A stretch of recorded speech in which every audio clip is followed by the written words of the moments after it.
I'm Jacqueline Simmons. And I'm Felicity Shackelford. And welcome to the How. Do you know what day it is?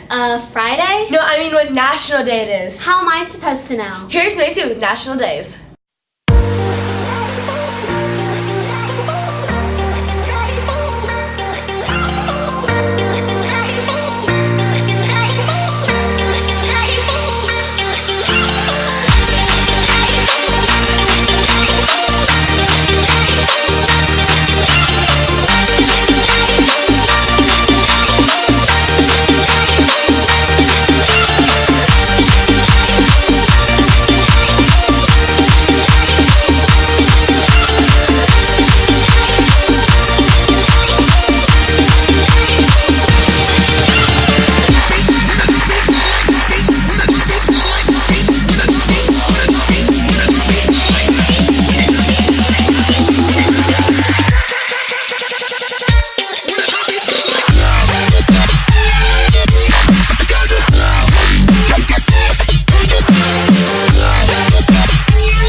Happy National Blueberry Popsicle Day. Those blueberry popsicles sure looked good and healthy. Well, me and Hannah made some pretty healthy food. Really? Can I see? Welcome! Hi, I'm Hannah Walsh. And I'm Jacqueline Simmons, and welcome to H&J Healthy Eating. So today we're going to be making 3 healthy recipes in one day. We're going to be starting off with breakfast, our cocoa almond breakfast baked quinoa. And for lunch, we're going to roll with a homemade classic chicken noodle soup. And to wrap it all up, dinner, we're going to be making a spinach and feta pita bake. So to start off our breakfast, what you're going to do is you're going to bring your 2 cups of water to a boil. Let me turn this up a little bit more. Ooh. Okay. And then once that is boiling, you're going to put in your quinoa. And you're going to let all the quinoa absorb the water. And that's going to take around 15 to 20 minutes. So let's check up on the quinoa. That nice summer. Yeah. And we have about maybe 5 minutes left on the quinoa. And then we'll be ready to go. Okay, so our quinoa is done. So now we're going to fluff it with a fork. And so now what we'll be doing is we're going to be preheating the oven to 350. That looks about good. All right. Okay, so now that we have our creation blended, we're going to pour it into a large bowl. What you're going to do is you're going to get your quinoa and you're going to stir it in. That's simple. But now we're going to be pouring it into the pan. So first you gotta put out your parchment paper and it should be covering the whole thing. And now we're just gonna pour. So before we put this in the oven, we're gonna use our last almond meal. And you're just gonna sprinkle it on top of it. Okay, it is ready to go in.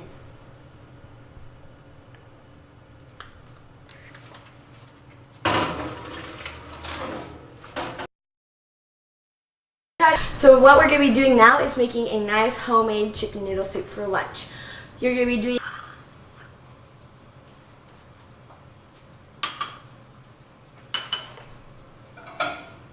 drop in your vegetables, but not the carrots. Okay, so the butter is ready now, and what we're going to be doing is putting a 1/2 cup of celery and 1/2 cup of onions. You can stop it. Move it around, get that nice golden texture on the onions. Okay, now we're going to be doing the chicken broth and the vegetable broth.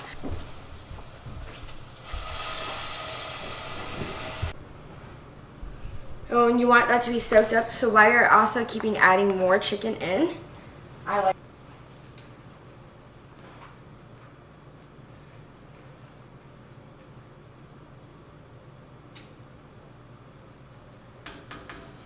and then we're going to add the carrot.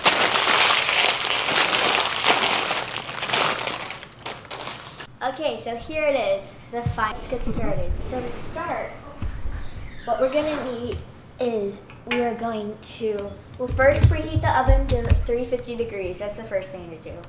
And then once that's done, you're gonna spread your tomato goo or whatever you did on each one. It's not pizza, it's a pita bake. Oh my god. Some stars, I could really use a wish right now. You're a jerk, you should go die. That's so bad. That's so random. What's that? And this is our final creation of dinner. Here's our final creation of lunch and of breakfast. That was really fun. It looked really good. You should cook for the jamboree. Why? Because the jamboree won't have any healthy food. It's all just junk. Well, even though it's good to eat healthy food, junk food sure does taste good. Well, let's see how the jamboree went. And here come the Fighting Bank Trail Timberwolves.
Not so far. Okay.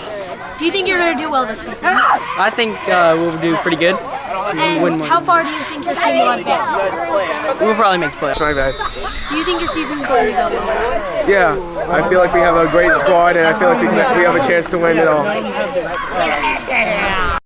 Well, last Wednesday at the jamboree, it wasn't just 8th graders playing, it was also 7th graders too. And the 6th graders were there cheering them on. Let's get some insight on what the 7th graders and 6th graders have to say about middle school.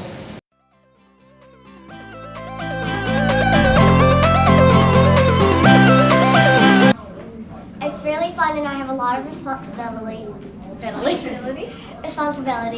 and it's different from elementary school, but it's fun. It's always been something I've always wanted to do is come to middle school and be something different than elementary school. And it's extremely fun and I've always liked it. From the week that we've done. How do you like it? It's pretty easy right now, but I know that it'll get really hard when you progress. Yeah, it really does. One of the most frustrating things in 6th grade is probably that we have a lot of homework, and the things that I like is that if you're not in homeroom with someone, you still have a chance of being in there. The frustrating part of 6th grade right now is the responsibility of having 2 lockers and keeping up with all of your materials. My favorite part is I think being able to have a little bit more freedom and being with friends a lot more.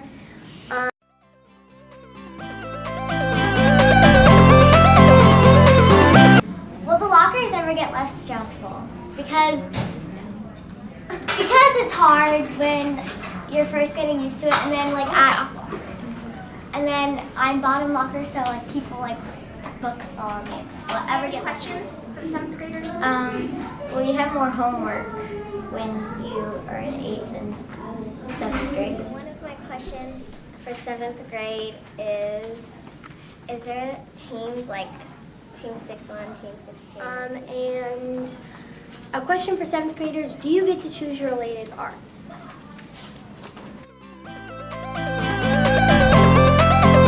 It's definitely better in 7th grade because in 6th grade you don't know how small they are. In 7th grade you know like the actual size of them and you know the things you need to do. Homework-wise, you'll definitely get more math homework, but for the other subjects, it probably just depends on what you're doing in that class that day and the teacher. Do the lockers get bigger? Like, no, I don't think they do from when we were in 6th grade. Boom! Easier classes, let's see. Not math, because math is never easy to me, but it depends on the teachers. Are there teams in 7th grade? Yes, there are teams in 7th grade. There's 7-1, 7-2, and 7-3. Did I say that right? Yeah. And I'm on team 7-3. And you? Hello. Your related arts? Yes, you choose your related arts. Let's get serious now. Let's fast forward to this Sunday, 9/11. It is one of the biggest terrorist attacks on the U.S. Here's a recap.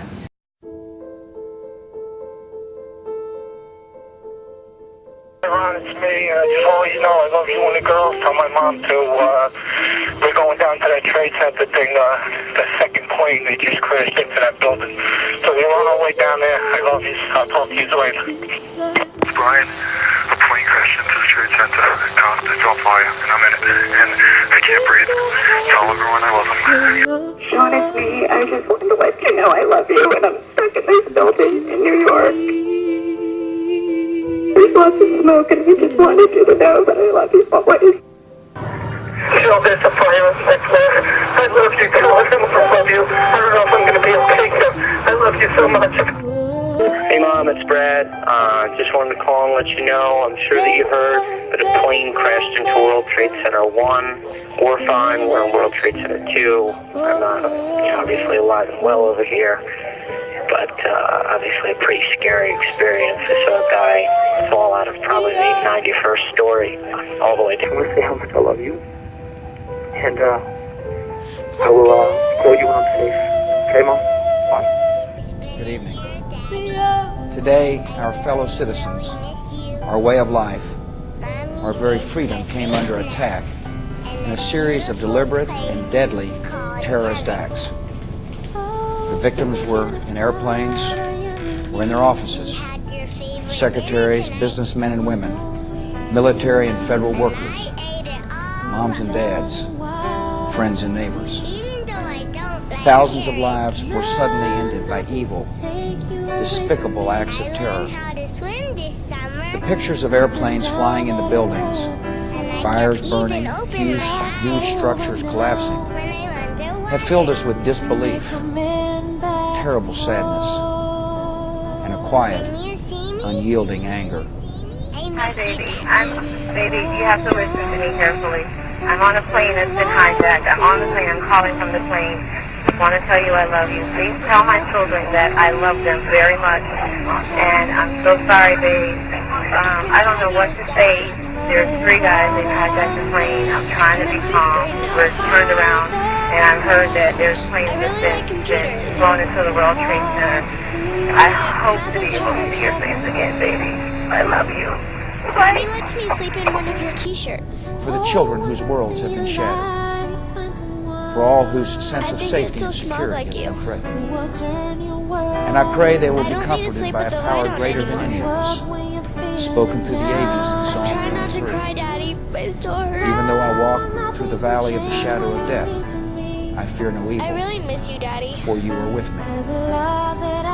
This is a day when all Americans from every walk of life unite in our resolve for justice and peace. America has stood down enemies before, and we will do so this time. It's been 10 years, None of us Daddy. will ever forget this day. Yet we go forward to defend freedom and all that is good and just in our world. Thank you. I hope you're proud of me. And God bless America. I'm also on the soccer team. Love is all that I need. Can you see me on the field? It isn't too hard. Can you see me? I miss you, Daddy.